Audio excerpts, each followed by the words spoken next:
새 왕 이야기라는 제목으로 함께 말씀을 나누도록 하겠습니다. 읽어보셨는지는 모르겠는데 여러분 기독교 도서 중에 새 왕 이야기라는 책이 있습니다. 이게 1994년에 기록된 책으로 해외에서 많은 사람들에게 사랑을 받은 책 중에 하나입니다. 대략적으로 어떤 내용이냐면 이 책에서 이제 사울 왕, 다윗 왕, 그리고 압살롬을 통해서 사람의 안에 있는 내면을 다루는 책 내용이에요. 그래서 이제 상담 분야에서 많은 도움을 준 책으로 많은 사람에게 읽힌 책 중에 하나입니다. 지금도 스터디셀러로 계속 개정되어서 내려오고 있습니다. 이 독서의 계절을 맞이하고 있는 9월인 만큼 여러분 또 기회가 되신다 그러면 그렇게 두껍진 않기 때문에 한 번쯤 읽어보시기를 추천드립니다. 그리고 이 책의 제목을 착안해서 오늘도 동일하게 새 왕을 살펴보려고 합니다. 성령께서 우리의 내면 가운데서 이 새 왕을 통해 말씀하시고 가르쳐 주셔서 내면의 치유뿐만 아니라 더 나아가서 영혼이 치료받고 삶이 회복되는 전인격적인 치료의 역사가 일어나기를 소망합니다. 더 나아가 우리만 치료될 뿐만 아니라 우리를 통해 더 많은 사람들이 주께 돌아오는 그런 복음의 역사도 일어나기를 더 기대해 봅니다. 우리가 첫 번째 보고 싶은 왕은 누구냐면요, 신하에서 왕이 된 여로보암이에요. 신하에서 왕이 된 여로보암. 솔로몬의 범죄로 인해서 패망하고 있는 이스라엘은요, 이제 지난주에 봤던 것처럼 외부적인 대적이 일어났던 것을 말씀을 통해서 보았죠.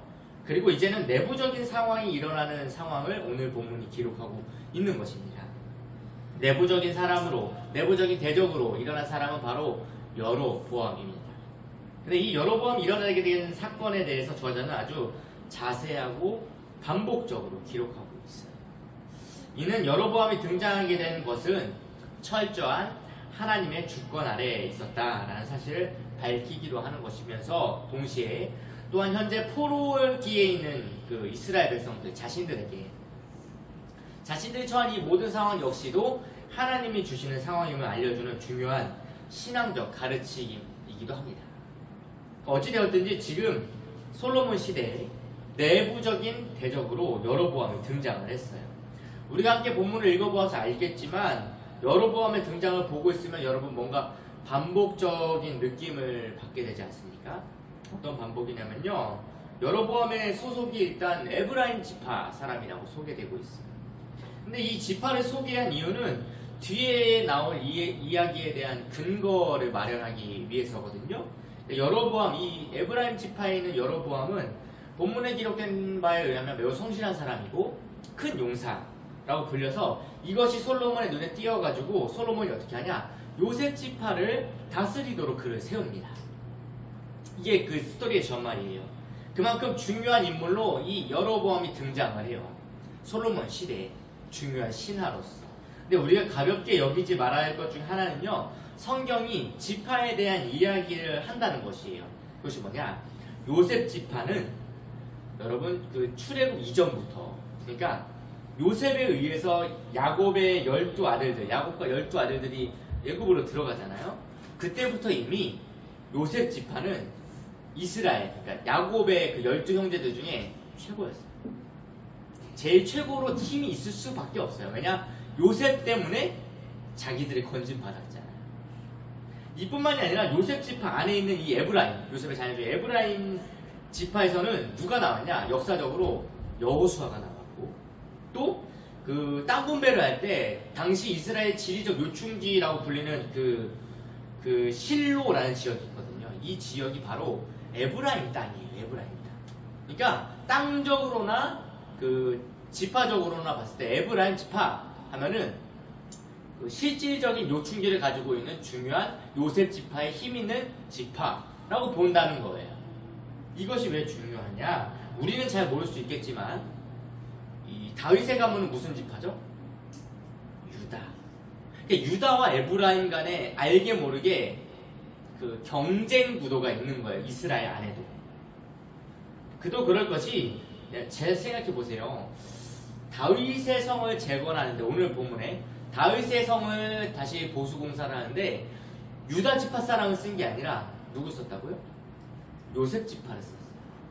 그리고 에브라임 지파의 그 여로보암의 눈에 띄어서 얘를 요셉 지파를 다스리는 관리로 세웠어요.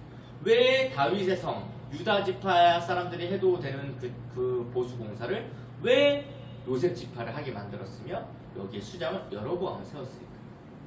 여러분 근데 우리가 뒤에 읽어서 알아요. 뭐냐면 뒤에 무슨 내용이 나오냐면요. 나중에 이 사람들이 노역이 너무 심했다 이거예요. 솔로몬이 죽고 나서. 그러니까 우리의 노역을 좀 가볍게 해달라. 근데 여기서 노역을 심하게 했다는 사람은 누구였을까요?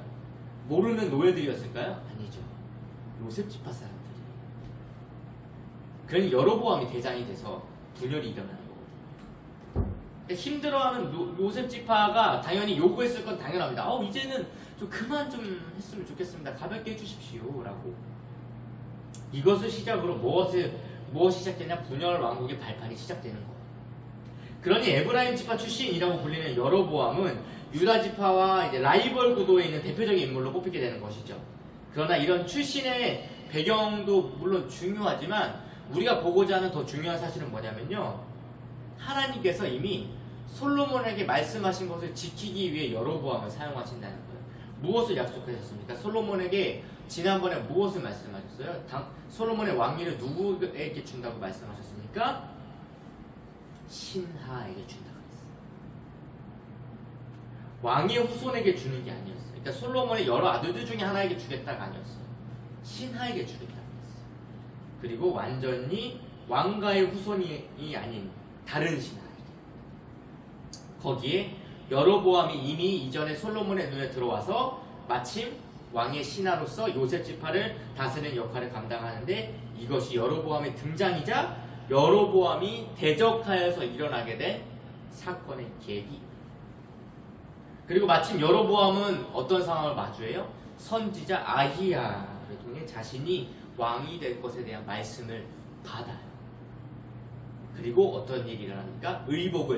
새 의복을 12조각으로 찢어서 그중 10조각을 받으면서 너가 왕이 될 것이다 라는 확언을 아히야를 통해서 듣습니다. 그리고 아마 여로보암은 바로 손을 들어서 대적을 하였습니다.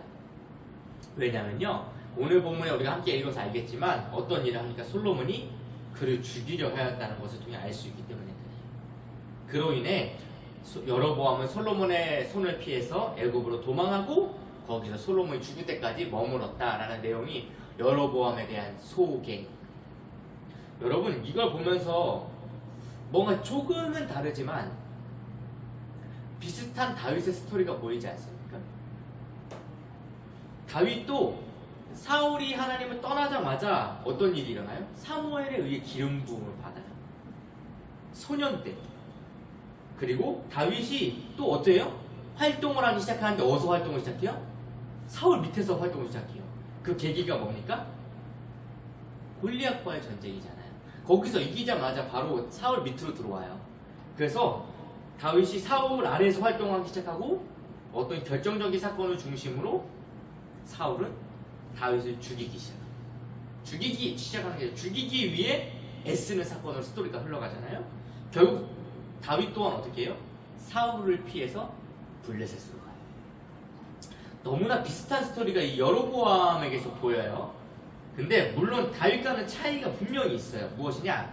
여로보암은 다윗처럼 다윗은 자신이 왕이 오르기까지 참았는데 본인이 반기를 들거나 하지 않았는데 여로보암은 직접 손을 들었다는 거예요.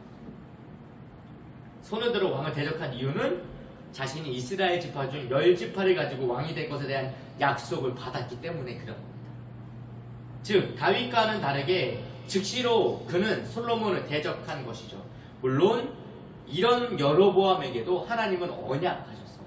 약속하셨어요. 무엇을 약속하셨냐? 너가 다윗의 길로 행하면 반드시 나라를 빼앗지 않고 오히려 견고하게 세워서 이스라엘을 줄 거다. 이 약속을 또 하세요. 여로보암에게. 하나님은 이 여로보암의 등장을 통해서 우리에게 반드시 알리고 싶은 것이 있는 거예요. 무엇인지 아십니까? 누구든지 다윗의 길로 행하면 하나님께서 다윗과 함께 하신 것 같이 견고하게 하시겠다라는 약속. 그러나 우리가 뒤에 나오는 스토리를 통해서 알게 되지만 여로보암은 결국 다윗의 길로 행하지 않는 사람의 대표적인 수식어로 쓰입니다. 여러분 들어보셨죠? 왕들을 평가할 때 어떤 평가가 나와요? 여로보암의 길로 행했다라는 왕들의 평가는 무슨 평가입니까? 하나님과 반대된 길을 갔다. 이 얘기를 했던 거 아닙니까? 분명 여로보암의 등장은 사실 다윗을 연상시키게 해요. 그러나 여로보암은 다윗과 달랐다. 여로보암은 즉시로 손을 들어 솔로몬을 대적했어요. 처음 모습은 다윗과 비슷한 것 같았으나 그의 행보는 다윗과는 완전히 다른 시작을 보여줍니다. 우린 여기서 깨달아야 돼요. 뭐냐면요, 우리 모두가 하나님의 은혜를 처음 받게 되면요, 동일한 모습을 보여줘요. 막 눈물로 회개도 하고, 막 은혜 가운데 두 손 들고 막 항복하듯이 하나님께 나아가는 모습도 보여주고, 그렇게 하나님의 은혜를 입었다고 느끼게 합니다. 처음 주님을 만나면요. 근데 이런 사람들 중에서도 반드시 그의 행보가 다릅니다. 어떤 사람은 그 받은 은혜에 감격해서 모든 것을 감사하는 삶을 살아가는데, 또 어떤 사람은 하나님께서 은혜도 주셨고 응답도 주셔서 감사해서 할렐루야 했는데 왜 아직도 내 삶은 달라지지 않지? 라고 여전히 이 모양 이 꼴로 살아야 되냐 라면서 자기 멋대로 하나님을 쥐락펴락하려는 행동을 취하죠. 시작은 똑같아 보이는데 누구는 변하든 변하지 않든 할렐루야 감사하는 삶을 살고, 누구는 왜 내 삶은 또 여전히 변하지 않습니까? 라고 불평불만하며 하나님을 쥐락펴락하는 모습, 이것이 다윗의 길과 여로보암의 길이 가진 차이점이라는 거예요. 모두 하나님의 택하심 속에 왕이 되었죠. 그렇지만 평가는 정반대의 평가가 되어버렸어요. 여기에서 중요한 기준은 무엇이었습니까? 다윗처럼 하나님의 때를 기다리는 자인가, 아니면 여로보암처럼 내가 왕이 된다고? 그래 들어버리자! 라고 자기 마음대로 행하는 자인가. 결국 왕이 되지만 하나님을 떠나죠. 더 쉽게 말하면요, 겸손과 교만이 기준이라는 거예요. 이거 정말 한 끗 차이입니다. 성도 여러분, 은혜를 받아놓고 지옥길을 선택하는 그 어리석은 여로보암의 길을 걷지 않기를 진심으로 권면합니다. 차라리 은혜를 안 받았으면 어차피 지옥길 갈 건데, 교회 열심히 다녀놓고 끝에 가서 지옥문 앞에 서 있으면 그게 무슨 삶이에요? 그게 여로보암의 길이에요. 약속하였잖아요. 여로보암에게도 다윗의 길로 행하면 이스라엘을 끝까지 주겠다. 근데 여로보암의 말미가 뭐예요? 여로보암의 길로 행하는 왕들, 하나님과 반대됐다는 거예요. 하나님이 선지자를 통해서 말씀하셨는데 왜 그는 그런 길을 걸어갔어요? 이 교만과 겸손의 한 끗 차이라는 겁니다. 두 번째로 보고 싶은 왕은요, 사울처럼 보여지는 솔로몬이에요. 사울처럼 보여지는 솔로몬. 열왕기상 11장이란 그 분량, 열왕기상이 지금까지 오면서 사실 대부분의 스토리가 솔로몬 아니었습니까? 이만큼 많은 분량을 차지한 솔로몬입니다. 그만큼 중요한 인물이란 뜻이죠. 근데 그의 마지막 죽음은 오늘 본문에서 딱 3절로 끝나요. 물론 솔로몬의 말미는 외부적인 대적의 등장도 있지만 내부적인 대적으로 여로보암이 일어나면서 그가 여로보암을 찾아 죽이려는 것으로 그의 말미를 끝내버립니다. 물론 그 외에 많은 다른 행적들이 기록되어져 있었겠지만 열왕기의 저자는 그의 마지막을 사울과 매우 비슷하게 그려놓고 있다는 거예요. 우리가 잘 아는 사울 왕은 그의 말미가 결국 어떤 일에 몰두하다 끝냅니까? 사울을 평생 잡아 죽이는 일을 몰두하다가 끝내도록 만들어요. 처음에는 잘 나가는 왕인가 싶었지만 하나님을 떠나자 기름 부음 받은 다윗을 신하로 맞이해서 본인이 또 은혜도 입어요. 다윗이 수금을 타자 악기가 막 떠나가고 이런 은혜를 입습니다. 그렇지만 결국엔 다윗을 죽이는 일에 남은 인생을 모두 걸어버리는 게 사울의 마지막이었어요. 너무나 비슷하지 않습니까? 솔로몬 마지막도. 솔로몬 왕의 시작은 하나님의 나라가 얼마나 대단한지 보여주는 스토리 같았어요. 그러나 솔로몬이 하나님을 떠나자마자 이곳저곳에서 대적이 일어날 뿐만 아니라 내부적인 대적까지 이제는 공식적으로 손을 들고 일어난 판국인 거예요. 사울의 시대엔 백성들이 다윗을 칭송하는 것으로 사울이 질투를 해서 다윗을 죽이려고 한 것이지만 솔로몬은 좀 달라요. 아예 대놓고 손을 들어서 반기를 든 이 대적이 있기 때문에 솔로몬도 어떻게 해요? 죽이지 않을 수가 없는 거죠. 대놓고 손을 들고 자기한테 반기를 드는데 이걸 살려줍니까? 어떻게? 그럼에도 여로보암을 죽이지 못했어요.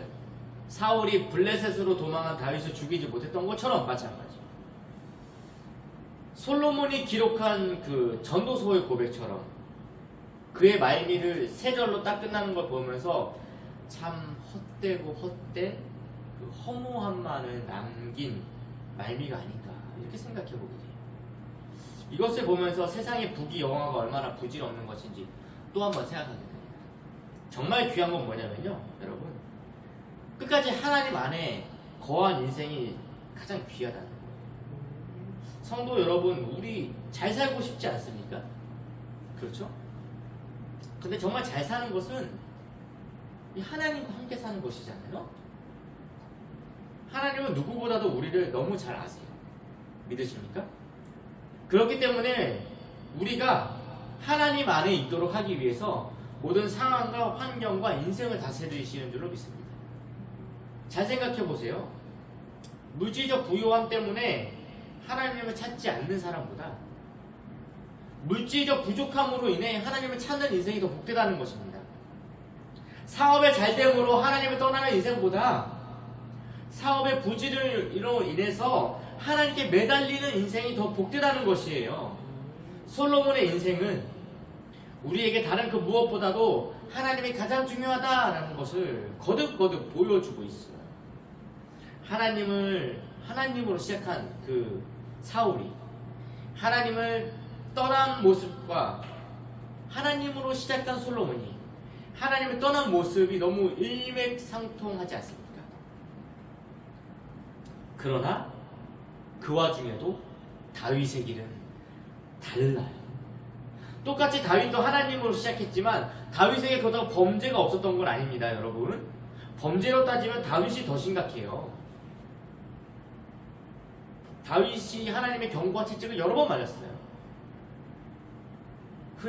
우리는 흔히 사실 밧세바를 범하고 그의 남편이 우리아를 죽인 것까지 쉽게 떠올리지만 더 심각한 일들이 많았어요. 다윗이 인구조사에서 어떤 일이 일어나니까 나라의 백성들이 죽어나가잖아요. 채찍으로. 근데 그 순간 다윗은 어떻게 해요? 납작 엎드렸다. 하나님의 채찍을 맞고 오히려 하나님 앞에 더 가까이 나아가는 사람이 다윗이었어요. 근데 솔로몬은 경고를 들었음에도 떠났고 다윗도 마찬가지. 나단 선지자의 경고를 듣고 떠났어요. 이것이 다른 왕들과 다른 다윗의 행보인 것입니다. 성도 여러분, 이 말을 왜 하는지 아세요? 세상에서 잘 되는 것보다 차라리 하나님께 좀 맞고 천국 가는 게 나아요. 아까 말씀드렸잖아요. 열심히 하나님 섬겨서 교회 나왔는데 마지막에 지옥문 가는 것보다 사업 좀 안 돼서 하나님께 매달리고 어려움 있어서 하나님께 매달려서 천국 가는 게 낫다니까요. 그렇게 해서 하나님 안에 있는 게 복되다는 거라니까요.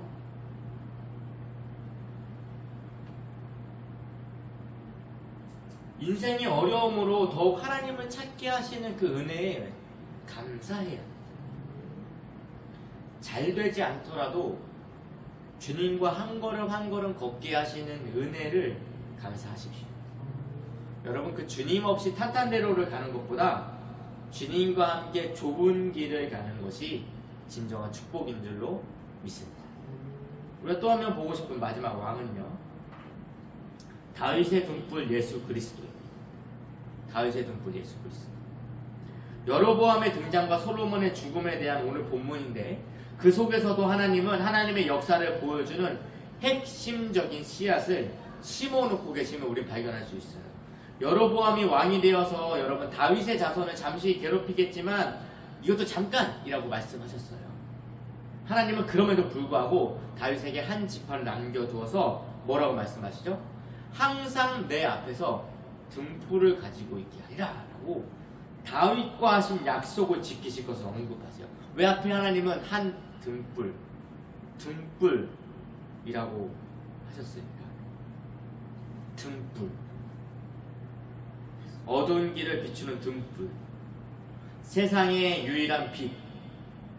어두운 세상에서 천국을 향해 갈 수 있는 유일한 등불이 곧 누구다? 다윗의 자손으로 오실 영원한 왕 예수 그리스도이기 때문입니다. 물론 지금 열왕기를 기록하고 있는 저자는 포로가 된 이스라엘 백성들에게 이 한 등불이 누구다? 우리다! 라고 생각하게 할 수 있겠죠. 하나님의 택하심이 있는 유일한 한 지파 누구입니까? 바로 남유다! 우리다! 우리가 돌아가서 성전을 재건하고 등불을 밝혀야 된다 라고 생각하게 할 수 있습니다.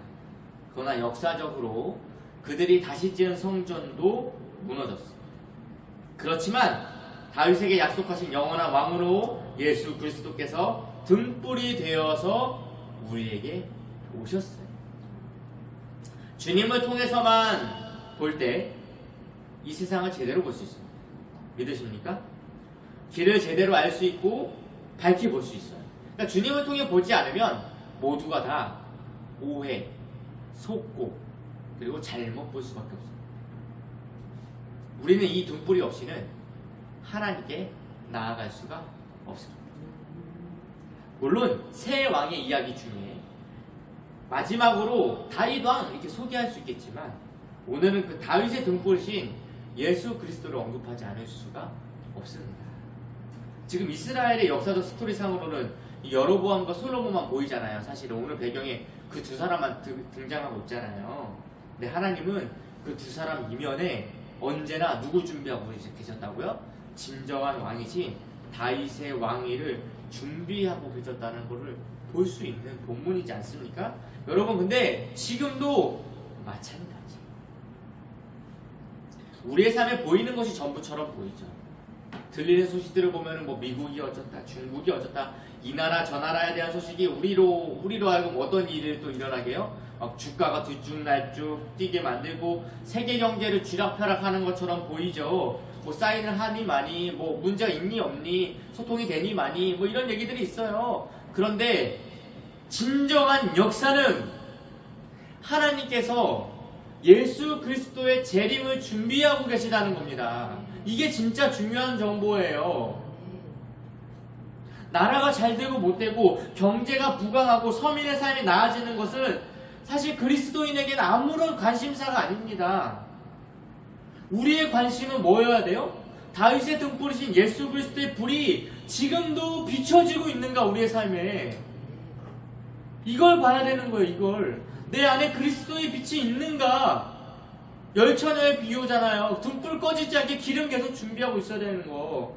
내 안에 등불이 계속 있는가. 주님 언제 오실지 모르는데 우린 이 빛이신 예수 그리스도를 어두운 세상에 비춰야 되는 거예요. 예수 그리스도의 빛이 비춰지지 않기 때문에 어두운 겁니다.